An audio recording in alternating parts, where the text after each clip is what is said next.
Story शुरू करने से पहले एक बार मैं आप सबको याद दिला दूं कि आप लोग प्लीज जल्द से आपके अपने channel once upon a time horror Hindi को सब्सक्राइब कर लीजिए और बेल आइकन को प्रेस करना मत भूलिएगा, क्योंकि हम आपके लिए ऐसे ही इंटरेस्टिंग और खौफनाक कहानी लाते रहेंगे।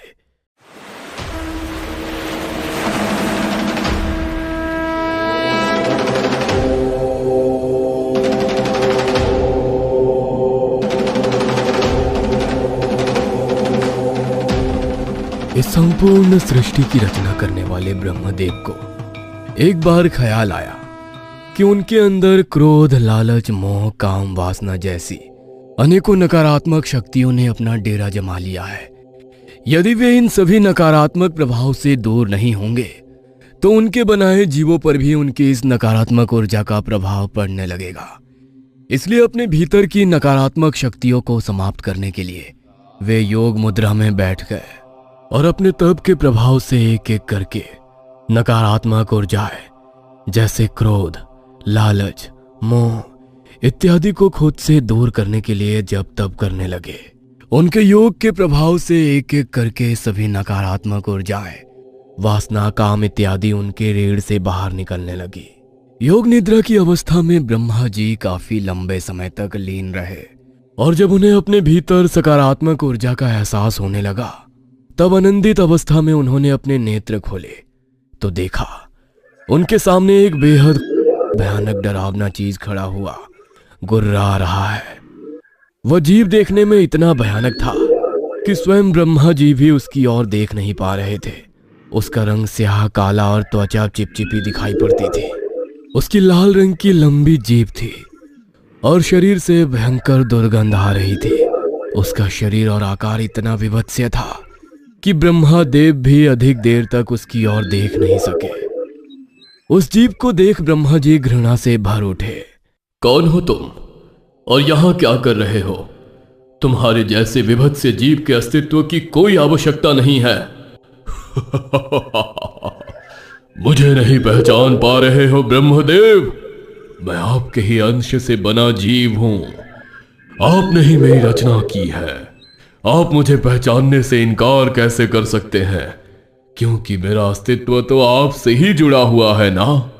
ब्रह्मा जी को कली की बात सुनकर क्रोध आ जाता है। ये कैसी बातें कर रहे हो? मैं तुम्हारे जैसा भयानक और विकृत जीव भला क्यों बनाऊंगा? स्पष्ट बताओ कौन हो तुम और तुम्हारे यहां आने का प्रयोजन क्या है?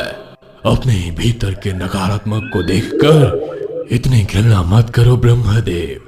याद करो आपके भीतर की काम, लोभ, लालच जिन्हें योग के माध्यम से आप अपने शरीर से बाहर निकाल रहे थे। उन्हीं ऊर्जाओं से मेरा निर्माण हुआ है। देखो मुझे और एहसास करो भीतर से तुम कितने भयानक और बदसूरत हो।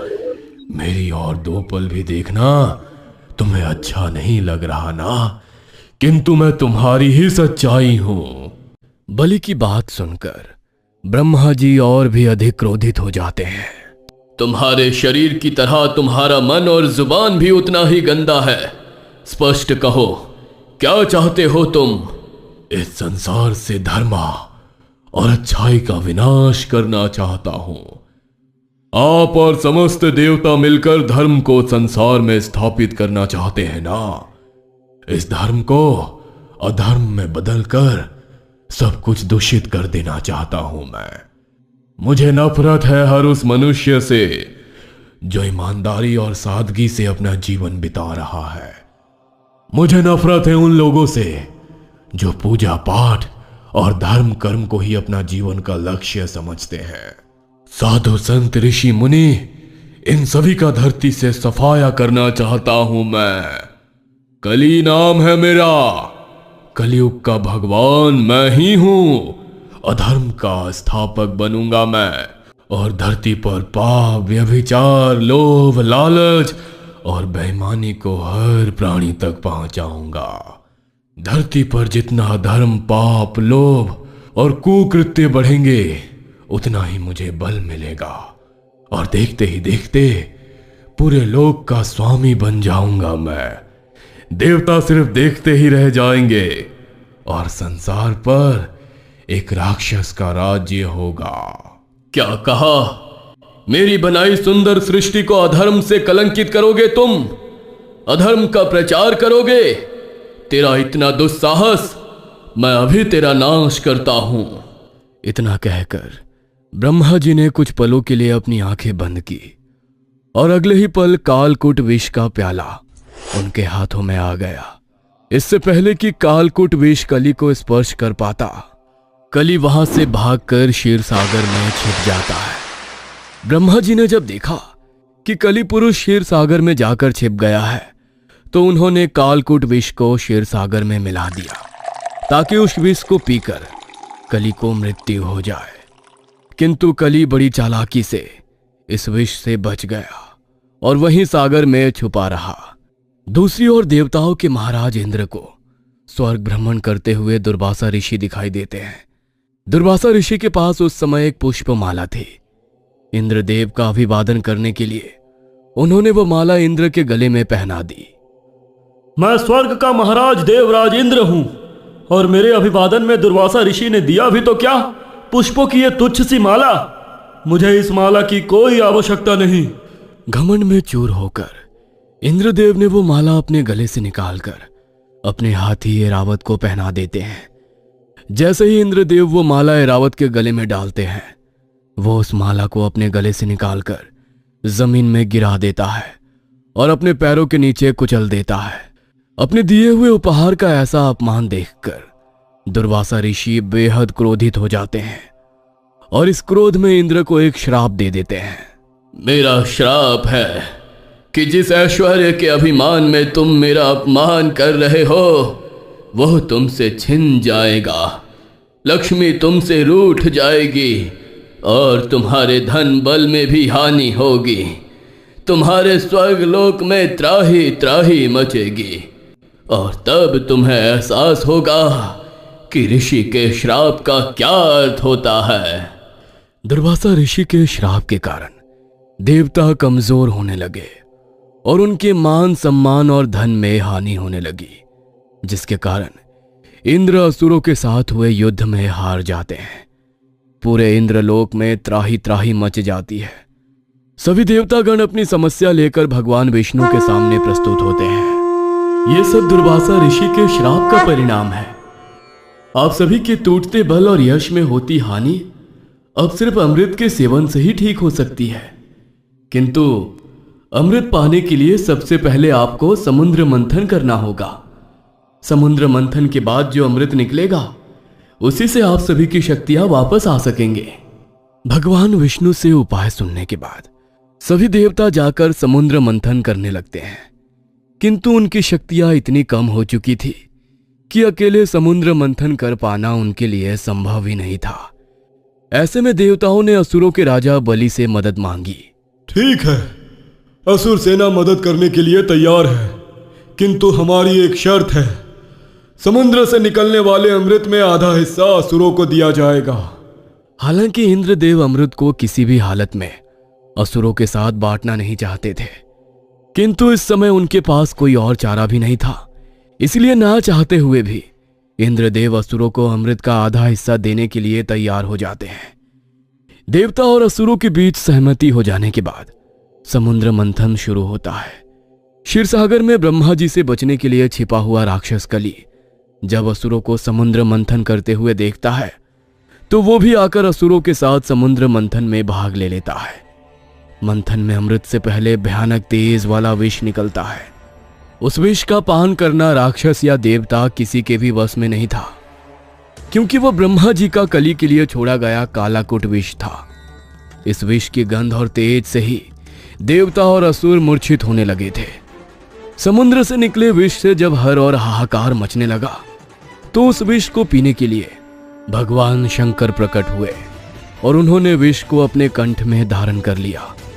विष को ग्रहण करते समय उस विष की एक बूंद राक्षस कली के ऊपर भी गिर गई, जिसके कारण उसका शरीर समाप्त हो गया।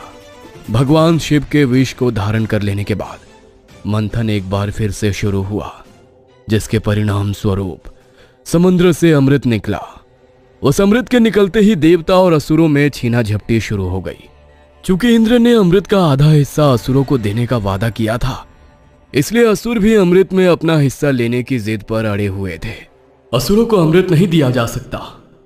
यदि असुरों के पास अमृत की शक्तियां पहुंच गई तो तीनों लोकों में हाहाकार मच जाएगा और उन्हें रोकना असंभव हो जाएगा।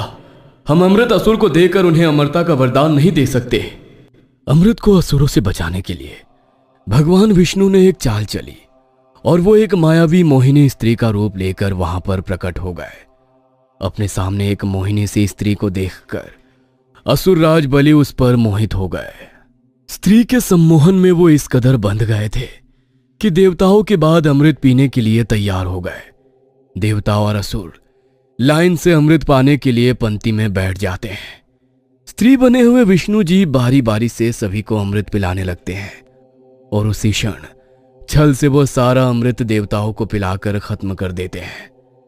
जिस समय देवता और असुरों के बीच अमृत को लेकर छीना झपटी हो रही थी, उसी छीना झपटी में अमृत की कुछ बूंदें धरती पर गिरी, जिसमें से एक बूंद राक्षस कली के ऊपर भी गिर गई। अमृत के स्पर्श से विष के कारण निर्जीव हो चुका उसका शरीर वापस जीवित हो गया, किंतु वो अपने भौतिक रूप में नहीं आ सका। कली पुरुष जीवित तो अवश्य हो गया था, किंतु अभी उसकी शक्तियां बेहद कम थी। उसे अपना शरीर भी पूरी तरह से वापस नहीं मिल पाया था। इसलिए सतयुग, त्रेता युग और द्वापर युग में कली पृथ्वी के दुर्गम स्थानों पर जाकर छुपा रहा। द्वापर युग में जब भगवान श्री कृष्ण की मृत्यु हो गई, उसके बाद धरती पर कृष्ण जी के पोते राजा परीक्षित का राज तिलक हुआ। भगवान विष्णु के अवतार श्री कृष्ण के स्वर्ग लोक चले जाने के बाद कली पुरुष फिर से सामने आया और इस बार उसने राजा परीक्षित का मार्ग रोक लिया।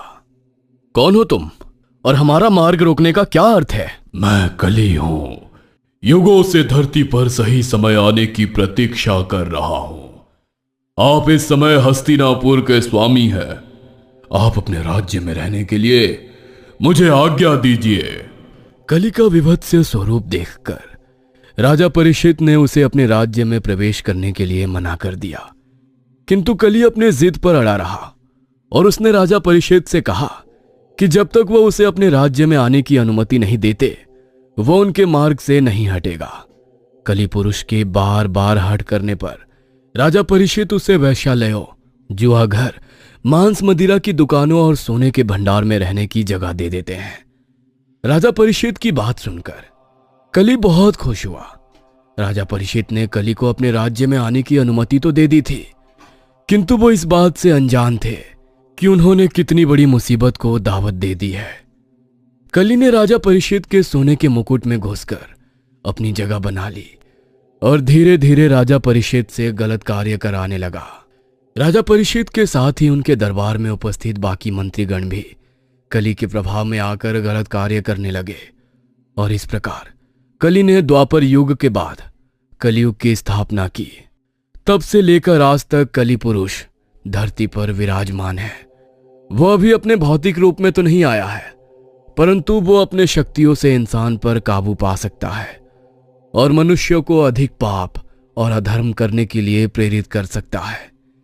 जितने भी पाप और गलत कार्य धरती पर बढ़ेंगे, कली पुरुष को उतनी ही शक्ति प्राप्त होगी। जब पाप अपने चरम सीमा पर पहुंच जाएंगे, उस समय कली भौतिक रूप में आ जाएगा और इंसानों पर राज करेगा। पाप के चरम होने और धरती पर एक असुर के राज करने पर भगवान विष्णु के स्वरूप कल्कि का धरती पर अवतरण होगा। कली के जन्म की ये कहानी आप सभी को कैसी लगी, कमेंट में हमें बताना मत भूलिएगा। कली धरती पर आ चुका है तो क्या भगवान विष्णु के अवतार कल्कि का भी अवतरण हो चुका है? क्या होगा जब कली और कल्कि एक दूसरे के सामने आएंगे? जानने के लिए देखना ना भूले कली और कल्कि भाग 2। और हाँ दोस्तों, वीडियो को खत्म करने से पहले एक बार फिर आपको याद दिला दें कि अगर आपने अभी तक चैनल को सब्सक्राइब नहीं किया है तो चैनल को सब्सक्राइब करना ना भूलें। अगर आपको हमारा वीडियो पसंद आया हो तो वीडियो को लाइक जरूर करें और अपनी राय हमें कमेंट बॉक्स में लिखकर बताएं।